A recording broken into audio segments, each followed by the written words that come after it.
Dogongora koofnatti kolfanii sana booda of ajjeesuun filadhee filannoon ani qabu yeroo ammaa of ajjeesuu qofaadha. Maaliif jennaan maatiin koo, obbolaan koo, firri koo hundina jibbanii kan sidinqummoo hiriyyaan koo baay'een jaalladhuuf kabaju ceetii koo hundatti madhu. Waraana addunyaa sadeeffaa waan narratti banaa jiru fakkaata. Kanaaf maaloo dhiifama naaf godhaa, ani nama ta'ee dhalachuu kooyyuu baay'een jibbee jira. Guyyaa dhaloota koos abaareen jira, amma filannoon ani qabu of ajjeesuu qofaadha. Akkam jirtu hordoftoonni Eebbaa Broadcasting. Warreen maatii keenyan ta'in ammoo subscribe gochuun mallattoo bilbilaa tuqaa. Komentii jalatti yaadaaf qabdan nuuf kaa'aa, share gochuun hiriyoota keessan bukkee geessisaa. Ani nama dogongora dhalateedhaaf nama miti, waaqnu waan na beeku miti. Maali jireenyi akkasii, maalitu dhalachuun himti koo afiira ta'e wayyuu. Carraa habaaramaan akkasii kan koo qofamaaf ta'e jettee beektaa. Hiriyoonni kee hundumtuu si biraa milkaa'anii jireenyi toora galee fi bakka gurguddaa ga'anii. Ati immoo rakkinni mana keetti wal ga'ee rakkina kee uffataan dhokfattee daabboo gogaa tokko ciniintee manaa baatee gaafii immoo sumayyuu dhabdee agabuu kee bultee beektaa.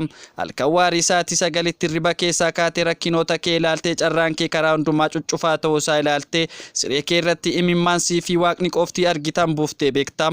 Namni hati baay'ee habdatu tokko abshir anuu siif jira yaaddeen waan barbaaddeen sin cinaan jira jedhee waadaa siif galee rakkinni morma gaafa si gootti bilbiltee bilbila sirraa kaasuu didee beekam. Wanti ati gatii guddaatti baaftee yeroo kee, humna kee yookiin maallaqa keetti baaftee kunnaaf milkaa'eera jettee abdatte tokko si jeelaa babbadee liqii namaaf irraa baasuu dadhabdee karaa jallifattee dhokachaa jiraachuu si qunname beekam. Humnaa fi beekumsa otoo qabdu waan ittiin mul'ata kee galmaan gaattu dhabdee karaa meeqa yaaltee dandeettii kee awwaaltee taa'uuf dirqamtee beektaa.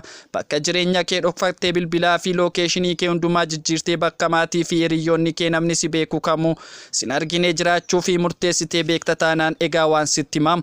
Egaa waan sitti tasuma abdii kee kuttee murtoowwan jireenya kee geree dukkaneessan ofirratti murteessini. Karaan ati irraa deemaa jirtuu fi haalli walxaxaan ati keessa jirtu daandii milkaa'ina keetti si geessanidha. Boorseenaa gootee dhalootatti akka himtuufidha.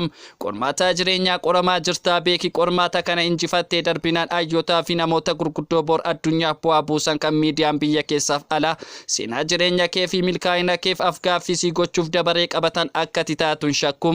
Maaliif yoo jette seenaa ati irra dabarsaa jirtu kun seenaa salphaa mitika. Qormaatichis qormaata salphaa mitika kana injifattee deebitee bor gaafati teessee dhugaa baatu seenaan kee ofumaan na dhaggeeffadhu nama jedhu. Tasumaa harkan kenniini ulfinni kee borii rakkina kee irraan tasumaan madaalamu. Waaqni inni si uumee bu'aa bahii kana keessa si dabarsee iddoo ati ofiif hin yaadne iddoo kabajamaa si geessisa.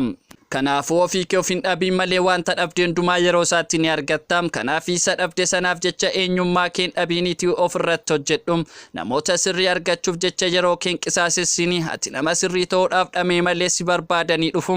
Ofii keetii fi wanta hawwite sana argachuu fi yoo dadhabde illee uumaan kee siif barreesse garuu tokko illee dhabdu. Kanaaf badaa mataa kee ofin dhukkubsiini. Yeroo baay'ee kan dhiphannu wanta barbaannu yeroo dhabnee otoo hin taane wanta of harkaa qabnu yoo hin beeknedha. Wanta of harkaa qabu kan hin qabnee fi homaa kan hin qabne tokkodha. Kanaaf isa dhabdee dhiisii isa qabdu irratti xiyyeeffadhu. Namni hubataan rakkina dura isaa jiru ilaalee otoo hin taane mul'ata onnee isaa keessa jiru ilaalee obsaan karaa isaa imala. Kanaaf hubannoo qabaadhu. Dhiifama namaaf gochuun guddummaa yoo ta'u dhiifama abdatanii nama miidhuun garuu xiqqummaadha. Kanaaf atis miidhuu dhiisiitii isa dhiifama kee abdatee si miidhuurraas fagaadhu. Dogongora gaafa hojjettu miidhamuu dandeessa, garuu waggoota muraasa booddee kuufamanii dogongoroota ati kaleessa hojjette muuxannoo jedhamanii waamamu. Muuxannoon immoo gara milkaa'inaatti si geessa. Kanaaf dogongorri kee kaleessa mana barumsaa kee ture jechuudha. Siin wantoota lamatu si ibsa. Inni jalqabaa yeroo homaa hin qabnetti obsa ati obsituu fi guyyaa waa argattetti gammachuudhaan amala ati agarsiistudha. Kanaaf gaafa siif toles gaafa sitti bades miira kee to'adhu. Sooressa guddaa ta'uudhaaf murteessaan maallaqa lakkoomsa baankii kee irraa qabdu otoo hin taane eenyummaa sirrii sammuu kee keessaa qabdudha. Kanaaf wanta sammuun kee fi onneen kee baatee jiru adda baafadhu. Yoo waan dansaa ta'e isarratti hojjedhu. Sammuun kee akka maagineetti yoo waa'ee eebbaa yaade eebbaa harkisa, yoo waa'ee rakkinaa yaade rakkinuma harkisa. Kanaaf waan gaggaarii qofa sammuu kee keessatti ol kaawwadhuuti eebbaa fi ulfina gara mana keetti harkisi.